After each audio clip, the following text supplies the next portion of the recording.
I think it's time we stop talking about the politicians behind Brexit, like Boris Johnson, Nigel Farage, Jacob Rees-Mogg, Michael Gove, or even the journalists that supported Brexit, whether it's Piers Morgan or Julia Hartley-Brewer, as if they're normal politicians and journalists. Because seriously, ask yourself the question, can you think of a single terror group that has managed to kill that many people in the last 40 years in the UK? Because there have been about 100 deaths from terrorism in the UK in the last 25 years. The Brexit referendum was 9 years ago. Because Boris Johnson and Nigel Farage make ISIS look like fucking amateurs. Because that's like 13,000 deaths across the last 9 years. They must genuinely look at Osama like, hey, those are rookie numbers, you better get those numbers up. And if you think I'm being harsh, can you please remember that Boris Johnson studied classics at university, so essentially Greek poetry. He is not a medical expert. Do you know what the actual medical experts were saying at the time that Boris Johnson was in power before we left the EU?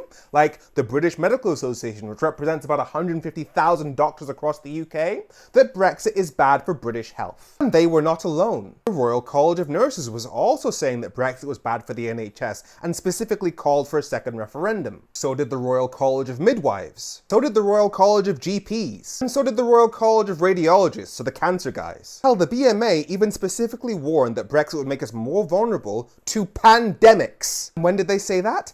2018. So if you're struggling to believe that figure, that many people died, just remember, we have been through several national health disasters since we left the EU, including the pandemic, where 200,000 people died, and the Nuffield Trust, the biggest medical charity in the UK, said that Brexit was damaging our NHS during all that time, because it made it harder to get more medicines and staff from the rest of Europe. So when you put it in perspective, that number gets a lot easier to believe. Remember, these people are not medical experts. They knew that medical experts were saying that Brexit would damage the NHS, so they knew that if they proceeded with Brexit, people would die. The Royal College of Nurses, the Royal College of GPs, the Royal College of Radiologists, the Royal College of Midwives, and the British Medical Association, which represents over 140,000 doctors across the UK, said that Brexit will be bad for the NHS. So excuse me if I buy your idea that it's 50-50. Brexit is objectively a bad thing for our National Health Service. What do you say to that? No, that's an opinion.